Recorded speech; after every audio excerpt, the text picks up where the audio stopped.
All right, welcome back to the Built to Go podcast. I'm your host, Tim Lyons, joined in the afternoon session by Randy Angston. What's up, man? Yeah, a little rearranging this week, huh? Yep, got our special, what do you want to, virtual training for the Iron Circle tomorrow. Jesse Cole's coming in from the Savannah Bananas. If you have not heard about the Savannah Bananas, they've really turned baseball on its head. It's become... It's an entertainment. I mean, obviously, it's still baseball. The rules have changed. It's got just a great story. He's got a special on HBO and I think Netflix, maybe, or YouTube. YouTube, I think. Yeah, they broadcast their games and stuff on YouTube. Yeah, it's you guys got to check him out. A lot of people are hearing more and more about him. I first was introduced to Savannah Bananas when I read one of Mike McAllister's book. I don't know which one it was, but he introduced it. I looked into it. I thought it was pretty cool. And maybe a year later, it popped up on Netflix or something, and I watched the story. And they have a Sports Center special on them. Anyways, long story short, you got a guy who's completely changed the boring game of baseball, took a minor league baseball team that he was a manager of and ended up buying it and turned the whole game around. Yeah. Now it's selling out stadiums all across the U.S. They sold out where the Houston Astros play. 40,000 seats. 43,000. Yeah. We went to it. We got a chance to go to a game in Mesa. Anyways, the point of the story is that, we've got him, and he's going to be speaking about how to create raving fans to our Iron Circle. So cool little day tomorrow. So, we're doing the podcast in the afternoon. That's why I was just bringing that up.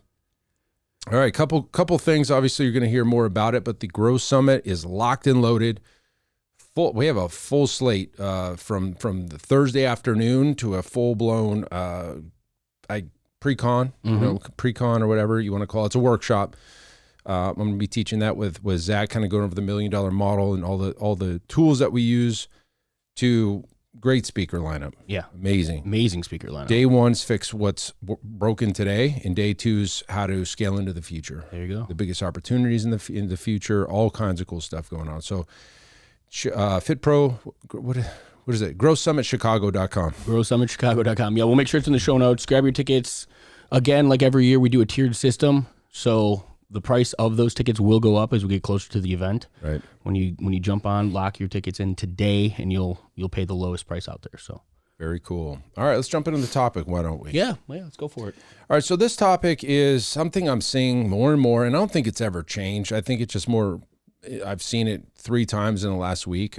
People struggling in their gyms for lead flow, for cash, for whatever it is, and they get roped into a hook, a challenge, something that they were served up on Instagram or Facebook as an ad, promising big stuff. And I know we talked about bullshit offers a couple episodes ago, whatever, very similar to that, but really what I'm talking about now is the breaking of what you believe in as a gym owner. So as a gym owner, you believe in something. You believe in a way to train. You believe in a community you want to create. You believe in the equipment or the style of training. You believe in something. Yeah.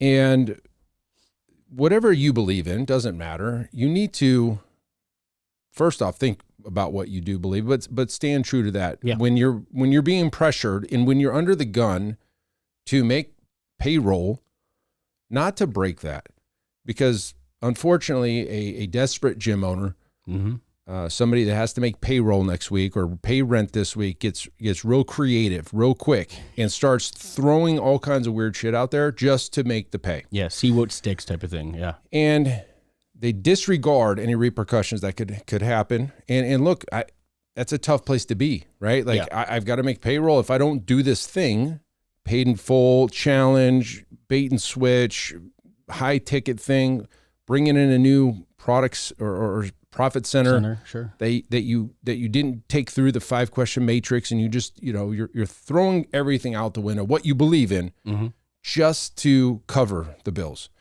And there's ways to go about doing it the right way. First, I think every gym should have some type of line of credit.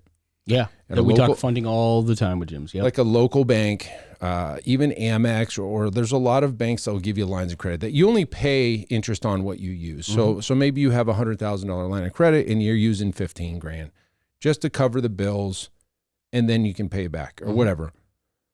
But if you don't have that, now you're gonna do anything. Desperation, yeah. Yeah, and so that's really what this show's about. We were working with a gym owner in the Iron Circle not long ago, and he was so close. I mean, he was 40,000, almost breaking the stride, and he left the IC about 2 years ago, and I just kind of checked in with him the other day, just kind of see what's going on. Hey man, what's going on?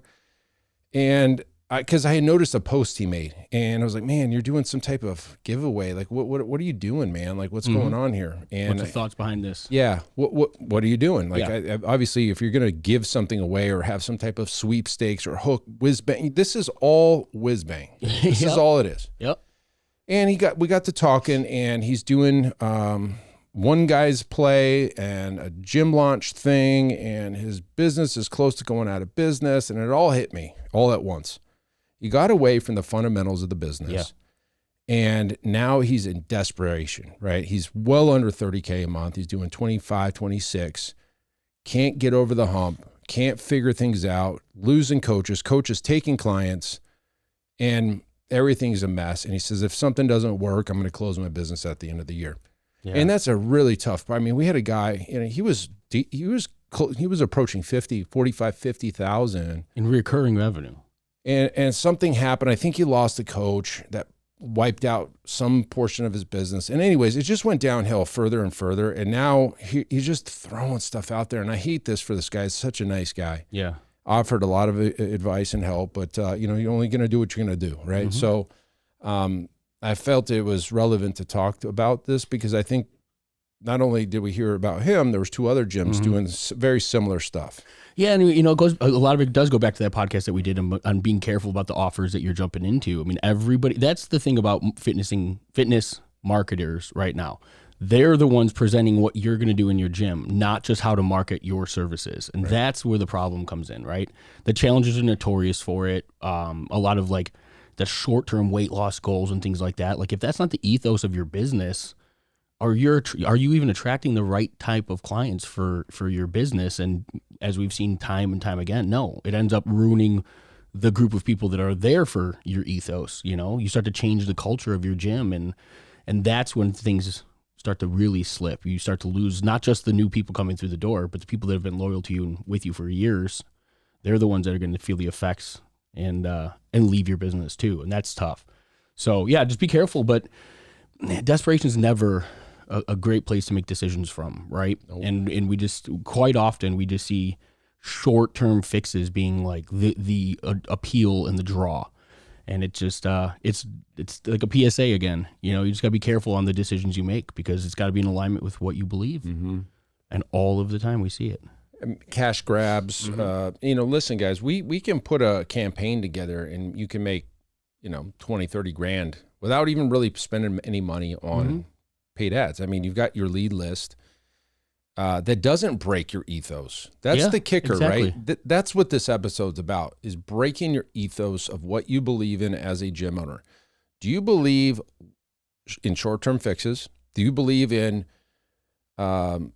Ozempic and all these things that promise these big weight loss things? Or do you believe in, lifestyle changes, slow and steady, 2.3 pounds a week in weight loss, fat loss over time, building muscle, that path? Do you believe in that? Yeah. Or do you believe in, hey, we're going to do this crash diet and really screw up metabolism? Whatever it takes type of thing. I'm going to take a wild guess and say 99% say, hey, the long-term lifestyle approach is the right way to approach your fitness goals for lasting results. I'm just going to take a wild guess. Yeah. But yet you do the exact opposite by attracting people that are looking for. And now, look, I get the appeal because that's what the human beings that are seeing your ads want.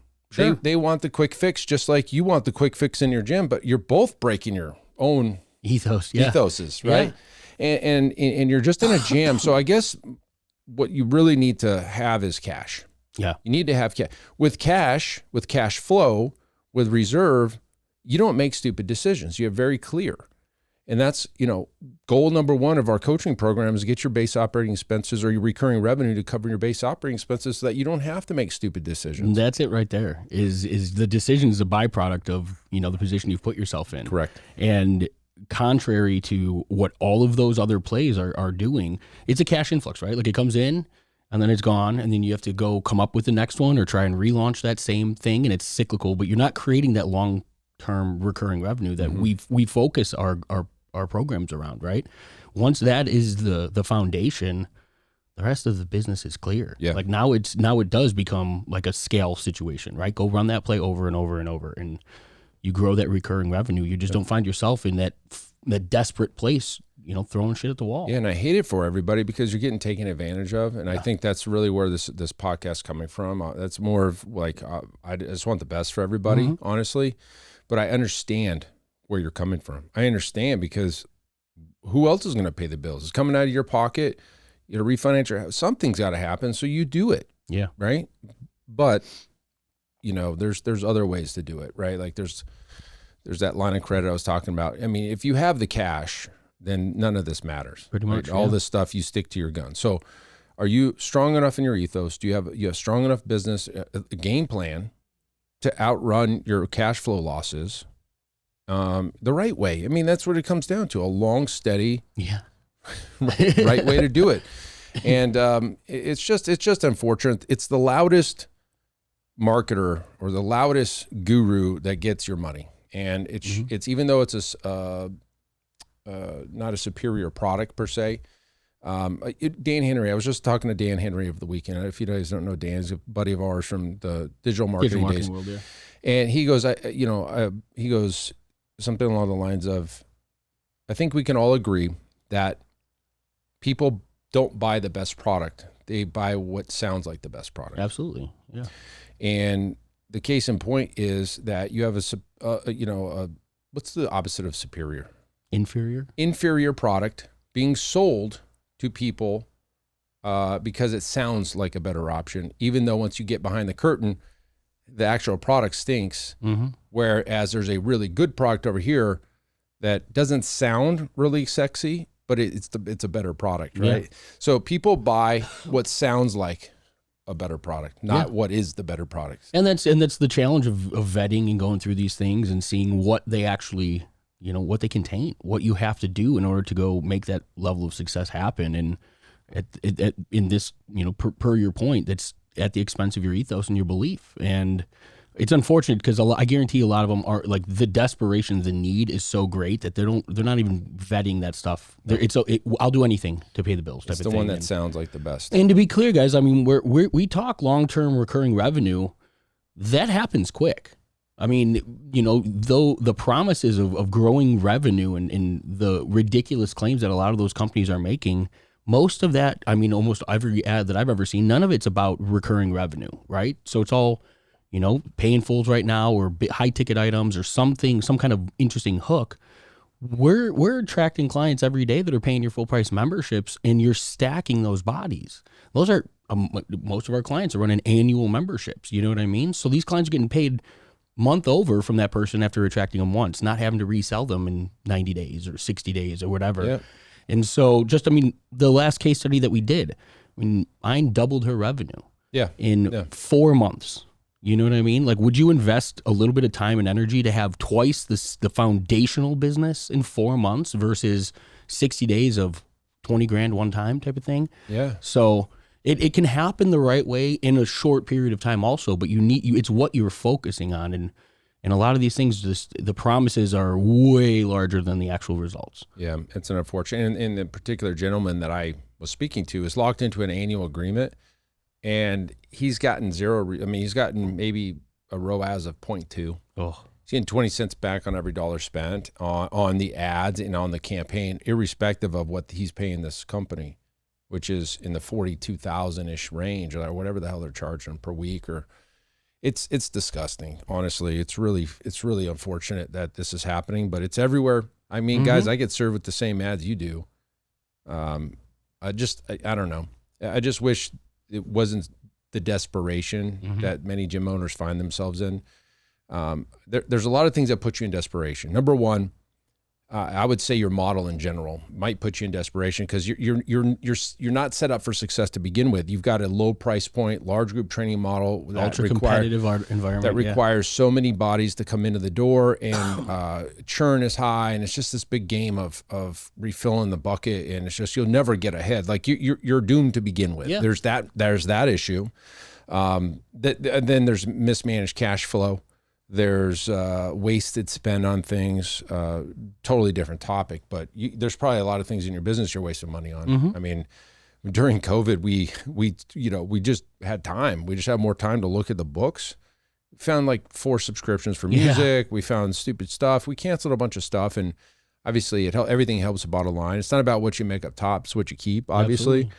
But there's other ways to go about it. I mean, I really think focusing on the delta, the recurring revenue, the growth of the recurring revenue over time, like you said, and stacking EFTs, that's the answer. Yep. That's the answer. Yeah, you don't get it all back in one shot, but you get it back in a couple months, and then it stays there. Yeah, and that's the thing is you, like, if you're gonna do all of this work, do it for your greatest return. You know what I mean? Like I wouldn't want to change my whole front end of my business, offer things that we don't currently do, and then all of a sudden hope that those people are there in 2 months, 3 months. You know, that's just, it's not the right way to go about building a long-term, sustainable, respectable business. It Got it. Doesn't All work. right, another PSA. It must be in the air for these last couple episodes. That's it for this episode, guys. Hopefully that helps you understand a little bit more about your ethos and sticking to your guns. Honestly, that's what it comes down to. Don't break that for anything. Just stay with what you believe in as the right way, and hopefully that helps you guys. That's it for this episode. Until next episode, keep changing lives. We'll see you on the next show. Bye. All right, and thank you for listening to that episode of the Built to Grow podcast, where we help gym owners win. Now, do you want to connect with me and other gym owners online? All you need to do is join our private Facebook group, Business Talk with Fitness Professionals. Just head on over to Facebook and type in Business Talk with Fitness Professionals, and when you do, we're going to give you our 10 marketing strategies 7-figure gym owners use to win. I look forward to seeing you in the next episode. Until then, keep building something great.